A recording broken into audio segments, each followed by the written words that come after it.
राम कथा का महात्म्य। पार्वती कहने लगी, हे विश्वनाथ, आपकी कृपा से अब मैं कृतार्थ हो गई हूँ। मुझ में दृढ़ राम भक्ति उत्पन्न हो गई है। मेरे संपूर्ण क्लेश मिट गए हैं। शंभु जी द्वारा राम कथा के रूप में पार्वती जी को कहा गया समस्त संवाद परम सुख देने वाला है और शोक का नाश करने वाला है, जन्म मरण से छुटकारा दिलाने वाला, संदेह और संशयों को मिटाने वाला, भक्तों को आनंद देने वाला और संत साधु जनों को अत्यंत प्रिय है। राम उपासक जे जग माही, एही सम प्रिय तिन्ह के कछु नाही। रघुपति कृपा जथा मही गावा, मैं ये पावन चरित्र सुहावा। संसार में जितने भी उपासक हैं, उनको इस राम कथा के समान दूसरा कुछ भी प्रिय नहीं है। श्री रघुनाथ जी की कृपा से मैंने ये सुंदर और पवित्र करने वाली राम कथा कही। इस संसार में योग, जप, यज्ञ, तप, व्रत और पूजन आदि कोई अन्य साधन नहीं है।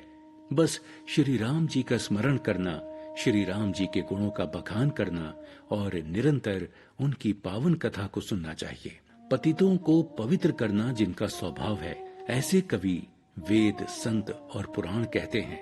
अतः मन सब कुछ त्याग कर श्री राम का भजन कर इसी में भलाई है। पतितों को भी पावन करने वाली श्री राम की कथा को प्रभु को भजकर किसने परम गति नहीं पाई है। गणिका, अजामिल, गीध, गज आदि बहुत से दुष्टों को भी प्रभु ने तार दिया। आभीर, यवन, किरात, खस, चांडाल आदि जो अत्यंत पापी हैं, वो भी जिनका एक बार नाम लेकर पवित्र हो जाते हैं, उन श्री राम जी को मैं नमस्कार करता हूँ। जो भी कोई श्री राम जी का ये पावन चरित्र कहते, सुनते और सुनाते हैं या गाते हैं, वो सब कलयुग के पाप और मन के मल को धोकर बिना किसी परिश्रम के श्री राम जी के परम धाम को चले जाते हैं। ज्यादा क्या कहा जाए। व्यक्ति अगर इसे थोड़ा सा पढ़कर भी आत्मसात कर लेता है तो प्रभु उसके अज्ञान और अन्य सब विकारों को स्वयं हरण कर लेते हैं। परम सुंदर, सुजान और कृपा निधान तथा जो अनाथों पर प्रेम करते हैं, सब देवताओं में ऐसे एक राम जी ही हैं। इनके समान निष्काम, निस्वार्थ, हित करने वाला और मोक्ष देने वाला दूसरा कोई नहीं है। जिनकी जरा सी कृपा से मंद बुद्धि तुलसीदास ने भी परम शांति प्राप्त कर ली, उन प्रभु श्री राम जी के समान ईश्वर कोई दूसरा नहीं है। एक बात पक्की है कि श्री राम जी की भक्ति के बिना कहीं सुख नहीं है। भले ही कछुए की पीठ पर बाल उगाएं, बांझ के पुत्र हो जाए, आकाश में चाहे अनेक प्रकार के फूल खिल उठें, परंतु श्री हरि से विमुख होकर कोई जीव सुख प्राप्त नहीं कर सकता। मृग तृष्णा के जल के पीने से भले प्यास बुझ जाए, भले ही खरगोश के सिर पर सींग निकल आए, अंधकार भले ही सूर्य का नाश कर दे, परंतु श्री राम जी से विमुख होकर किसी को सुख प्राप्त नहीं हो सकता। इतना ही नहीं, भले ही बर्फ से अग्नि प्रकट हो जाए, जल को मथने से भले ही घी उत्पन्न हो जाए, बालू पेरने से भले ही तेल निकल आए, ये सारी अनहोनी बातें हो जाएं, परंतु श्री हरि के बिना, राम कथा श्रवण और गुणगान किए बिना संसार रूपी भवसागर से तरा नहीं जा सकता। कहे ऊं नाथ हरि चरित अनूपा, व्यास समान स्वमति अनुरूपा। श्रुति सिद्धांत ई हई उर्गारी, राम भजिया सब काज बिसारी। अर्थात काकभुशुंडी कहने लगे, हे नाथ, मैंने श्री हरि का अनुपम चरित्र अपनी बुद्धि के अनुसार कहीं तो विस्तार से और कहीं संक्षेप में कहा। हे गरुड़ जी, श्रुतियों का यही कहना है कि सबको भुलाकर यानी सब कुछ छोड़कर श्री राम जी का भजन करना चाहिए। पुण्यम पापहरम सदा शिवकरम, विज्ञान भक्ति प्रदम, माया मोह मलापहम, सुविमलम प्रेमाम पूरम शुभम। श्रीमद् राम चरित्र मानस समिदम, भक्त्याव गाहंती ये, ते संसार पतंग घोर, किरणैर दहंती नो मानवा। अर्थात ये राम कथा श्री राम का चरित्र पुण्य रूप, पापों का नाश करने वाला, सदा कल्याणकारी, विज्ञान और भक्ति को देने वाला, माया मोह और मल का नाश करने वाला, परम निर्मल प्रेम रूपी फल से परिपूर्ण तथा मंगलमय है। जो मनुष्य भक्ति पूर्वक इस रस राम कथा का अवगाहन करेंगे, वो संसार रूपी सूर्य की अत्यंत प्रचंड किरणों के ताप से नहीं चलते। मोह सम दीन न दीन हित तुम समान रघुवीर, अस बिचारी रघुबंश मणि हरहु विषम भवभीर। हे रघुवीर, मेरे समान कोई दीन नहीं है, आपके समान कोई दीनों का हित करने वाला नहीं है।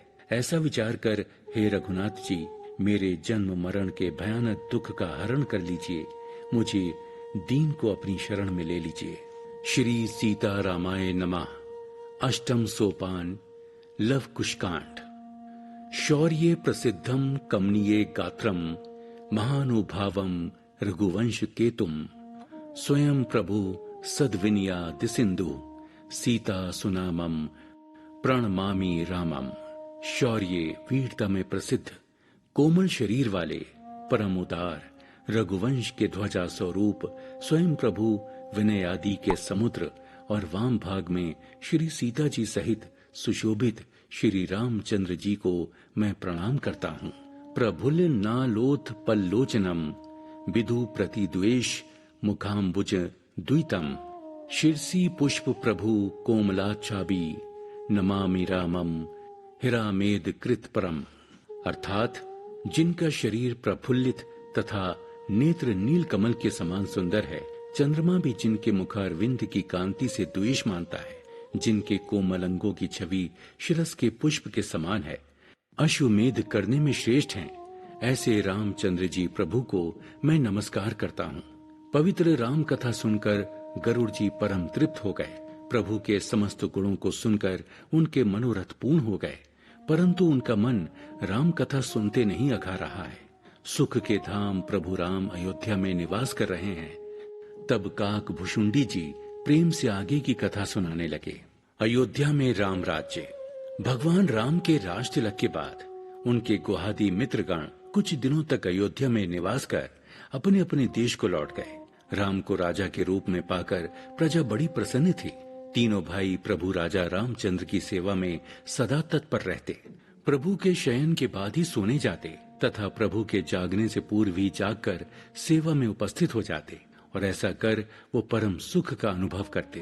तीनों लोकों के स्वामी राजा राम के सिंहासन पर बैठते ही तीनों प्रकार के दुख दैहिक, दैविक और भौतिक दूर हो गए। प्रजा में कोई दरिद्र नहीं रहा। अयोध्या के प्रजाजनों में आपस में बड़ी प्रीति है। किसी का किसी से कोई वैर और मन मुटाव नहीं है। सभी जन अपने अपने धर्म और कर्तव्यों का पालन बड़ी कर्मठता से करते हैं। इतना ही नहीं, राम राज्य का ऐसा प्रभाव है कि अयोध्या में किसी की अकाल मृत्यु नहीं होती है। सीता जी का निष्कासन। भगवान विष्णु तो राम का शरीर धारण कर नरलीला कर सभी संबंधों का आदर्श उपस्थित करने के लिए भू पर अवतरित हुए। अब आगे की लीला अयोध्या में शुरू कर दी। भगवान राम के गुप्तचर प्रजा के बीच रहकर और राज्य के कोने कोने में घूमकर प्रजा के सुख दुख तथा राज्य के विरुद्ध किसी भी प्रकार के षड्यंत्र की सूचना देते थे। राजा राम प्रजा का कोई कष्ट और शिकायत दूर करने में तनिक भी विलंब नहीं करते थे। एक रात्रि को गुप्तचर ने एक धोबी की बात सुनी तो वो सन्न रह गया। एक धोबी अपनी धोबिन को पीट रहा था और पीटते हुए उच्च स्वर में कह रहा था, मैं कोई राजा रामचंद्र नहीं हूँ जो रावण के घर में रहकर आई पत्नी को घर में रख लिया। अभी निकल जा मेरे घर से और फिर कभी लौट कर मत आना।